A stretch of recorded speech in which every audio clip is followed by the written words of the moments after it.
कब्र का सफर हम सब ने करना है। आज हमारे घर में लाइट जाए तो जनरेटर होना चाहिए, पंखा चलने के लिए यूपीएस होना चाहिए। गर्मी में बगैर लाइट के जिसको नींद ना आती हो, नरम तकिया ना हो तो नींद ना आती हो, हैं? नरम बिस्तर ना हो तो जिसे नींद ना आती हो, जिसके कमरे में अगर अंधेरे में कोई छोटा सा कीड़ा आ जाए, कोई चूहा आ जाए, छिपकली आ जाए तो जिसकी चीख निकल जाती हो, जिसको अकेले कमरे में अंधेरे में डर लगता हो, हम जैसा कमजोर इंसान जब कब्र में जाएगा तो सोचो वहां अगर अल्लाह न करे जहन्नम की आग भड़का दी गई, वहां अगर अल्लाह ना करे सांप और बिच्छू आ गए, इधर तो मेरे और आपके जिस्म पर कोई कीड़ा आए तो फौरन हटा देते हैं। उस वक्त तो कीड़े होंगे तो भी बंदा नहीं हटा सकेगा, वो देख रहा होगा कि मेरे जिस्म पर कीड़े रेंग रहे हैं, मगर ये ताकत नहीं होगी कि अपने आप से उसे दूर कर सके। ये जो कब्रें ऊपर से सारी एक जैसी दिखाई देती हैं, अंदर से एक जैसी नहीं होती हैं। दुनिया में अगर आप किसी एक कॉलोनी में जाएं, गरीबों की आबादी में जाएं, तो मकान देखकर पता चल जाता है गरीब रहते हैं इधर। अमीर के इलाके में जाएं तो कोठियां देखकर समझ आ जाता है कि इन कोठियों में अमीर और सुकून से रहने वाले रह रहे हैं। मगर कब्रों को देखकर पता नहीं चलता, दिखती सारी एक जैसी हैं, मगर हर कब्र की दास्तान जुदा है। कोई तो कब्र में जन्नत की नेमतें लूट रहा है, कोई तो कब्र में जलवाए मुस्तफा में गुम है, किसी की कब्र में तो जन्नत की खिड़की खुली हुई है, कोई तो अपनी कब्र में नम का नौमतिल उरूस के मजे लूट रहा है। किसी को तो कब्र ऐसे दबा रही है जैसे माँ गोद में अपने बच्चे को प्यार से दबाती है। मगर इसी कब्रिस्तान में कोई कब्र ऐसी भी होती है प्यारे इस्लामी भाइयों, जिसमें सांप और बिच्छू उस कब्र वाले को अजाब दे रहे होते हैं। मेरे आका ने इस तरह उंगलियां करके बताया, अजाब की एक सूरत सरवरे कायनात अलैहिस्सलाम ने इस तरह करके बताई कि बेनमाजी को कब्र ऐसे दबाएगी कि जैसे पसलियां टूट फूट कर एक दूसरे में पैवस्त हो जाएगी। किसी को कब्र ने चकनाचूर कर दिया होता है, किसी की कब्र में जहन्नम की खिड़की खुली होती है, इसी कब्रिस्तान में किसी कब्र में आग भड़क रही होती है। अशजाउल अकरा, हदीस में इस सांप का नाम भी बयान किया गया। अल्लाह जिससे नाराज हो, अशजाउल अकरा, अंधा सांप है जो कब्र में मुर्दे को डंक मारेगा तो 70 गज मुर्दा जमीन में धंस जाएगा। ये अजाब भी अहदीस में ही बयान हुए। ऐ प्यारे इस्लामी भाइयों, ये जिंदगी तो थोड़ी है ना, वो जिंदगी बड़ी है। इस दुनिया में कम रहना है, उस दुनिया में ज्यादा रहना है, तो फिर क्यों ना उधर की बात करें। जलीलुल कदर ताबई सैयदुना हसन बसरी रहमतुल्लाहि तआला अलैह एक बार अपने घर के दरवाजे पर तशरीफ फरमा थे। वहां से एक जनाजा गुजरा, आप भी उठे और जनाजे के पीछे चल दिए।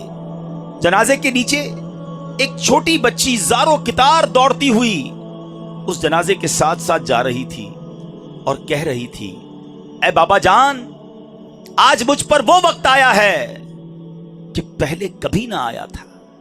हजरत सैयदुना हसन बसरी रहमतुल्लाहि ताला अलैह ने जब ये दर्द भरी आवाज सुनी तो आंखें अश्कबार और दिल बेकरार हो गया। दस्ते शफकत उस यतीम बच्ची के सर पर फेरते हुए आपने फरमाया, बेटी तुम पर नहीं, तुम्हारे मरहूम बाबा जान पर वो वक्त आया है जो आज से पहले उन पर कभी ना आया था।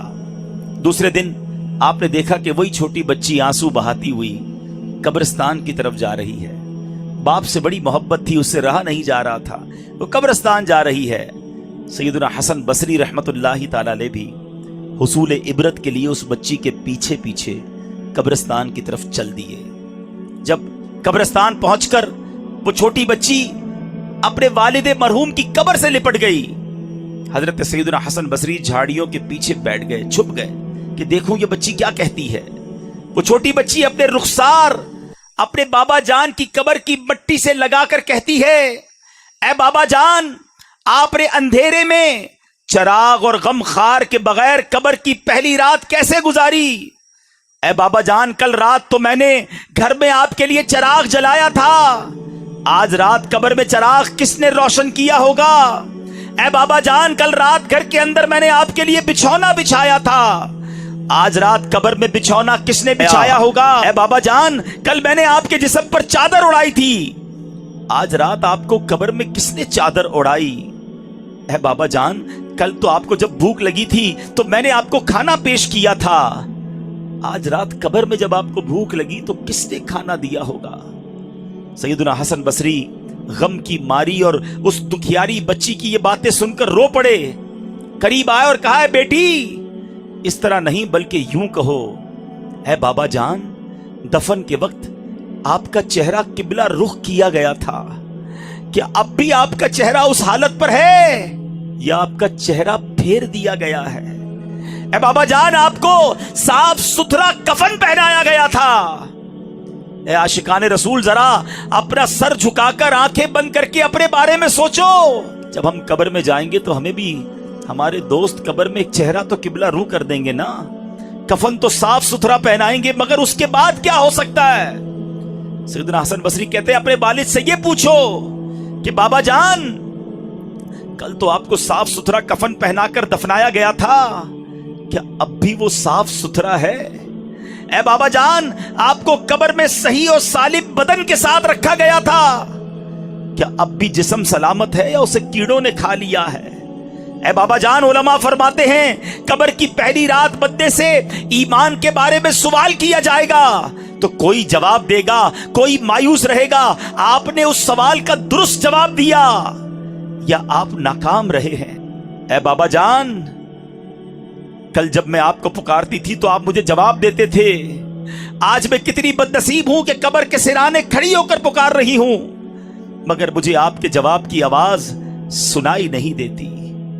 اے بابا جان، آپ تو مجھ سے ایسے جدا ہوئے کہ قیامت تک دوبارہ نہیں مل سکتے۔ اے خدائے رحمان، قیامت کے میدان میں مجھے اپنے بابا جان کی ملاقات سے محروم نہ کرنا۔ سیدنا حسن بصری رحمت اللہ تعالی کی یہ باتیں سن کر وہ بچی عرض گزار ہوئی، اے میرے سردار، آپ کے نصیحت آموز کلمات نے مجھے خواب غفلت سے بیدار کر دیا ہے۔